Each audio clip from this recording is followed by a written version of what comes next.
এখন জুলাই মাস। আপনারা নিশ্চয়ই জুন মাসের শেষে আপনাদের ব্যাংক থেকে এসএমএস পেয়েছেন। এসএমএস এর মাধ্যমে আপনাদের সর্বশেষ ব্যালেন্স জানানো হয়েছে। অনেকেরই জুন মাসের ব্যালেন্স আর জুলাই মাসের ব্যালেন্সের মধ্যে পার্থক্য রয়েছে, কিন্তু এই পার্থক্য কেন? কারণ জুন মাসে আপনার অ্যাকাউন্টে ইন্টারেস্ট দিয়েছে এবং বিভিন্ন ধরনের চার্জ কেটেছে। আজকে আমরা জানবো আপনার অ্যাকাউন্টে কিভাবে ইন্টারেস্ট দিয়েছে এবং কী কী চার্জ কেটেছে।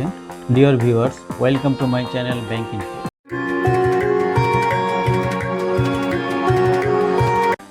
ভিডিও শুরু করার আগে আপনাদের কাছে একটি রিকোয়েস্ট, আপনারা যারা আমার চ্যানেলে নতুন, please subscribe my channel and hit the bell icon. আর অলরেডি যারা আপনারা সাবস্ক্রাইব করেছেন তাদেরকে অসংখ্য ধন্যবাদ। প্রতি জুন এবং ডিসেম্বর মাসে ব্যাংকগুলো সেভিংস এবং এসএনডি অ্যাকাউন্টে ইন্টারেস্ট দেয় এবং অন্যান্য সকল অ্যাকাউন্ট থেকে বিভিন্ন ধরনের চার্জ কাটে। আপনার ব্যাংক অ্যাকাউন্ট যে ব্যাংকে, সেই ব্যাংকের ইন্টারেস্ট রেট অনুযায়ী আপনি ইন্টারেস্ট পাবেন। সেভিংস অ্যাকাউন্টে বর্তমানে 0.50 অর্থাৎ 0.5% থেকে শুরু করে 5% পর্যন্ত ইন্টারেস্ট রেট আছে। ইন্টারেস্ট পাওয়ার উপর ভিত্তি করে আপনার উৎসকর কেটে নিচ্ছে। উৎসকর সম্পর্কে জানতে আমার চ্যানেলে একটি ভিডিও আছে, আপনারা সেই ভিডিওটি দেখতে পারেন। আশা করি আপনাদের কাজে লাগবে। এসএনডি অ্যাকাউন্টের ইন্টারেস্ট রেটও এক এক ব্যাংকে এক এক রকম। আপনার ব্যালেন্সের উপর ডিপেন্ড করে আপনার এসএনডি অ্যাকাউন্টে ইন্টারেস্ট দিয়েছে। অনেকে জুলাই মাসে ব্যাংকে গিয়ে অভিযোগ করেন যে আমার অ্যাকাউন্টে তো অনেক টাকা আছে, তাহলে আমাকে কেন ইন্টারেস্ট দেওয়া হয়নি। আপনার সেভিংস অ্যাকাউন্ট থাকলেই যে আপনি ইন্টারেস্ট পাবেন, ব্যাপারটা এমন নয়। সেভিংস অ্যাকাউন্টে ইন্টারেস্ট পেতে হলে আপনাকে কিছু নিয়মের মধ্যে থেকে লেনদেন করতে হবে। যেমন আপনি যদি কোনো মাসে আপনার সেভিংস অ্যাকাউন্ট থেকে 20,000 টাকার বেশি উত্তোলন করেন, তাহলে আপনি কিন্তু ওই মাসে কোনো ইন্টারেস্ট পাবেন না। তাছাড়া আপনার মোট ব্যালেন্সের 3/1 যদি আপনি কোনো মাসে উঠিয়ে নেন, তাহলে আপনি ওই মাসে কোনো ইন্টারেস্ট পাবেন না। তাছাড়া আপনি যদি আপনার সেভিংস অ্যাকাউন্টে ঘন ঘন চেক দেন, অর্থাৎ ঘন ঘন চেকের মাধ্যমে টাকা উঠান, তাহলেও কিন্তু আপনি ইন্টারেস্ট পাবেন না। তাই আপনার অ্যাকাউন্টে বেশি টাকা থাকলেও নিয়ম না মেনে লেনদেন করার কারণে আপনি কিন্তু কোনো ইন্টারেস্ট পাবেন না।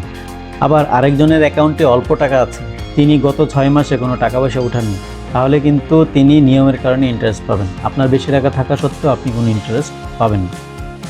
এসএনডি অ্যাকাউন্টে ইন্টারেস্ট পেতে হলে টাকা উঠানোর কিছুদিন পূর্বে ব্যাংকে নোটিশ দিয়ে জানাতে হয় যে আমি অমুক তারিখে আমার অ্যাকাউন্ট থেকে টাকা উঠাবো। নোটিশ না দিলে এসএনডি অ্যাকাউন্টে কোনো ইন্টারেস্ট পাওয়া যায় না। এবার আসি আপনার অ্যাকাউন্ট থেকে জুন মাসে কী কী চার্জ কেটেছে।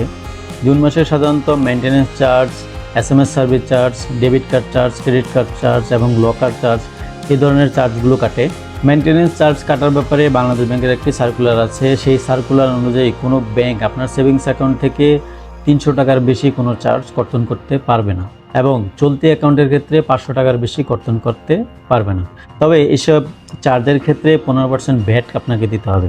কিছু কিছু ব্যাংক আবার আপনার অ্যাকাউন্টের ব্যালেন্সের উপর ডিপেন্ড করে মেনটেন্যান্স চার্জ কাটে। কোনো ব্যাংক আপনার ব্যালেন্স যদি কখনো 10,000 টাকার উপরে না যায়, তাহলে কখনোই কোনো মেনটেন্যান্স চার্জ কাটে না।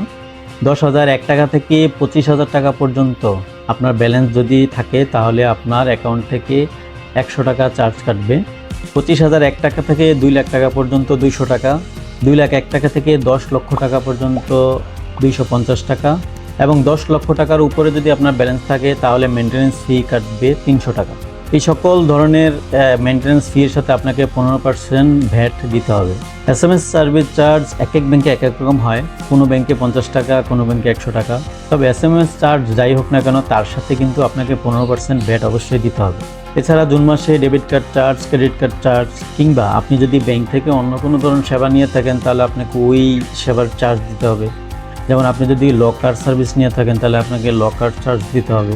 তবে এসব চার্জ নিয়ে চিন্তার কিছু নেই, কারণ বেশিরভাগ ক্ষেত্রে আপনার অ্যাকাউন্ট থেকে যা কাটে তার চেয়ে বেশি ইন্টারেস্ট পাওয়া যায়। আশা করি জুন মাসের ব্যাংকের দেনা পাওনা সম্পর্কে, অর্থাৎ কাটাকাটির ব্যাপারে আপনি বুঝতে পেরেছেন। তাহলে আজকে এই পর্যন্তই। ভালো থাকবেন, ভালো রাখবেন।